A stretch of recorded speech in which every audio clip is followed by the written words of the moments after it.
여러분 안녕하십니까? 11월 4일 정우뉴스입니다. 첫 소식입니다.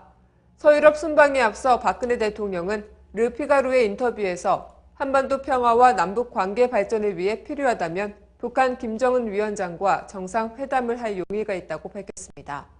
박근혜 대통령은 서유럽 순방 전 첫 번째 방문국인 프랑스 르피가로지와의 인터뷰에서 북한 김정은 국방위원회 제1위원장과 정상회담을 열 생각이 있냐는 질문에 북한을 도울 준비가 돼 있다며 이같이 답했습니다. 박 대통령은 그러나 회담이 일회성 행사로 그쳐서는 안 되고 결과가 없어서도 안 된다는 것이 우리의 생각이라면서 진실성이 가장 중요하다고 강조했습니다. 또 북한 핵무기 개발에 대해서는 북한이 경제와 핵무기를 동시에 개발할 수 있다는 착각에서 벗어나야 한다면서 한반도 신뢰 프로세스를 통해 북한이 국제사회에 책임 있는 일원이 될 수 있도록 하겠다고 덧붙였습니다. 박 대통령은 김정은이 핵무기를 포기할 준비가 됐다고 생각하냐는 질문에는 한국은 어떤 경우에도 북한의 핵무기를 용납하지 않을 것이고 국제사회도 북한 핵 개발에 반대하고 있다고 말했습니다.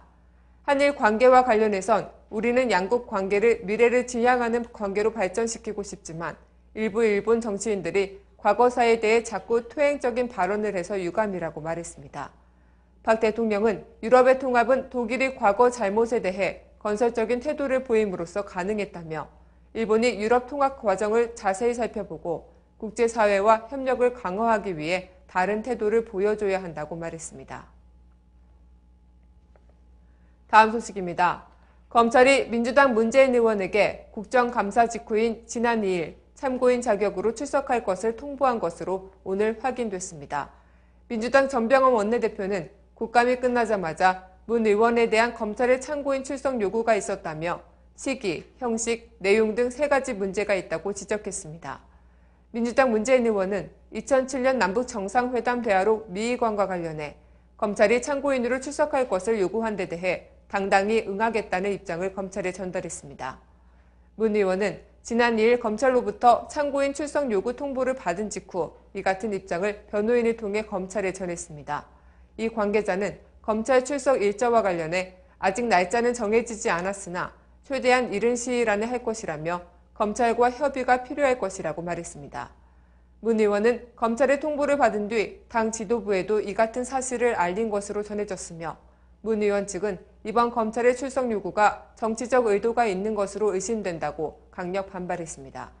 앞서 문 의원은 지난달 10일 보도 자료를 통해 검찰은 짜맞추기 수사의 들러리로 죄 없는 실무자들을 소환해 괴롭히지 말고 나를 소환하라고 밝힌 바 있습니다.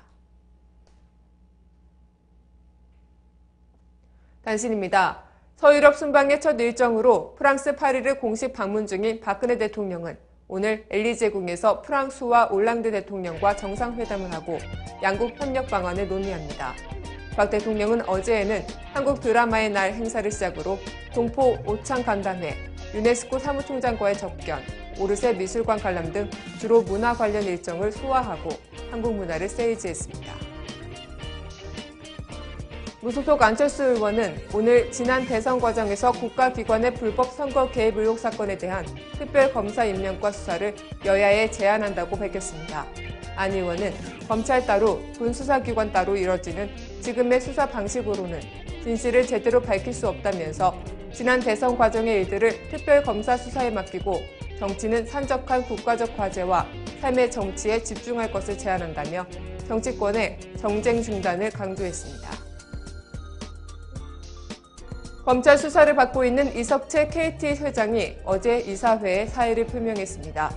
이 회장은 어제 이사회에 사임 의사를 밝힌 뒤 전 임직원에게 이메일을 보내 최근 검찰 수사 등으로 임직원들의 고통을 더 이상 지켜볼 수 없어 솔로몬 왕 앞에 어머니의 심정으로 결단을 내렸다며 사의 표명 배경을 밝힌 것으로 전해졌습니다. 한편 KT는 단시간 안에 이사회를 소집해 이 회장의 후임을 결정할 예정입니다.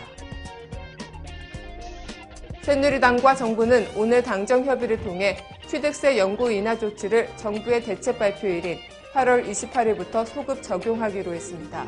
이에 따라 관련 법안인 지방세법 개정안의 국회 본회의 통과 시점과 상관없이 8월 28일 이후 주택 거래자들은 취득세 인하 혜택을 받게 됩니다. 취득세 인하를 8월 말부터 적용하면 세수 감소로 인한 정부의 재정 부담은 대략 7,800억 원에 이를 것으로 추산됩니다. 정상회담 대화로 실종 사건을 수사 중인 검찰이 국정감사가 끝나자마자 문재인 의원에게 출석 요구를 했다고 합니다. 검찰의 NLL 수사가 아닌 NLL 정치가 본격적으로 시작되는 것일까 우려스럽습니다. 오늘 뉴스를 마치겠습니다. 고맙습니다.